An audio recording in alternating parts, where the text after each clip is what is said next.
anyị nwere na ile anyị years ago anyị nwere Ojukwu tetere n'ụra but chọọ liberate our people physically. Physical liberation.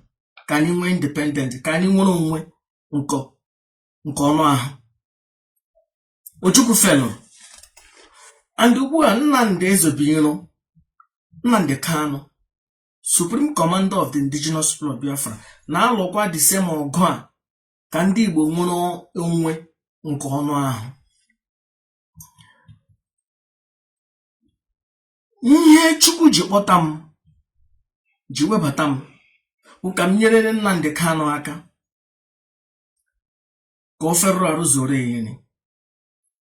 You have to understand, before ga enwere onwe nke ọnụ ahụ, ị ga-ebu ụzọ nwere onwe nke ime mmụọ. The kind of slavery our people nọ awụhụ slavery nke ọnụ ahụ. Nke anyị na-ahụ, nke anyị ji wụrụ mmadụ, nke anyị na-ahụ nke ọnụ ahụ. But nsogbu anyị na-enwe n'ala Igbo na ihe isi ike anyị nwere n'ala Igbo, nsogbu anyị nwere n'ala Igbo na anyị onye Igbo ọbụla filili na na-emegbu anyị emegbu. Ihe ndị ewu ihe ndị na-eme n'ọnụ ahụ, but anyị a na-ahụ ihe na-eme n'ime mmụọ. N'ime mmụọ nwụ na anyị nọ n'ohu eriri ya na-eri. Ndị ọcha si ala ha bịa kọrọ anyị onye Chukwu nna nna anyị ha kpee marana before ndị ọcha abịa. Chukwu nna nna anyị ha nwere ọgbụgba ndụ. Nna nna anyị enwere ọgbụgba ndụ before ndị ọcha abịa n'ala anyị. Anyị amara na Chukwu. Ndị Igbo gerenụ ntị, gerezienụ ya ama. Anyị enwebe nwanne anyị ọbụla wụ onye Igbo tetere n'ụra spiritually. Now the first time somebody bilitere n'ụra spiritually.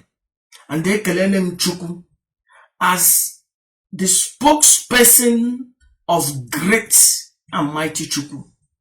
Obi dị m ụtọ.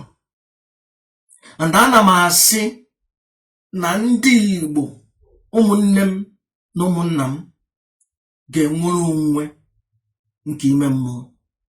Ha nwere onwe nke ime mmụọ, ọ ga-apụta in the physical. Ndị Igbo ga-enwere onwe nke ọnụ ahụ. Because an awakened mind a na-eri ya ọnụ. The situation anyị n'ime na-awụ na ụmụnne anyị na ụmụnne anyị nọ n'ụlọ. Enwere one video m watched the other day. A woman, somebody bịara ịlụ ya, a doctor. Ya ga-agwa pastor ya. The pastor si ya alụkwala. Onye ọzọ abịa bịa ịlụ ya, ya ga-agwa pastor si ya alụkwala. Otu omega 4 times. This woman akarịa 45. Ugbu a, pastor a na-akpọje ya na phone.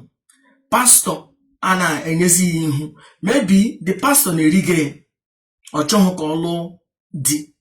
Ugbu a nwaanyị eme n'okenye, pastor elefone ya anya, and nwaanyị enwezighị di ruo taa. Onweghị nwa, onweghị di ruo taa.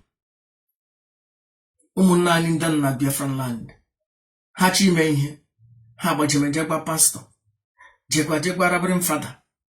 All these idiots na-enweghị nwaanyị, all these idiots na-alụbe nwaanyị, nwe ihe nwoke ga-eje kọọra nwoke ibe gị na-enweghị nwaanyị mkpa gị, ihe gị na nwaanyị gị na-agabiga n'ụlọ gị. Nwaanyị na-enweghị di ga-eje ịkọrọ na those idiots a na-akpọ pastors and priests mkpa gị na di gị nweghị. Reverend Father na-enweghị nwaanyị ejeje ịkọrọ na mkpa ya na di ya na-enwe. Our people bụrụ ha ewere na-enwe akamụ. I want to make it clear, and I want to make it clear as a matter of fact. These priests and pastors here now, they might be your brother, they might be my sister, but the matter of fact, they are the representative of the colonial power. Nye awunde ndị ọcha domere ka ha na-ele anya ka ha na-echeki anyị tupu ha alama. You have to understand it. Mgbe ndị Igbo matara ihe a, ndị Igbo ga-adị awokende. Ndị Igbo ga-adị awokende. Elee otu na mmadụ ga-eji nọkọta bifo ga-eme ihe ga-agbajemeje kọọra onye iro gị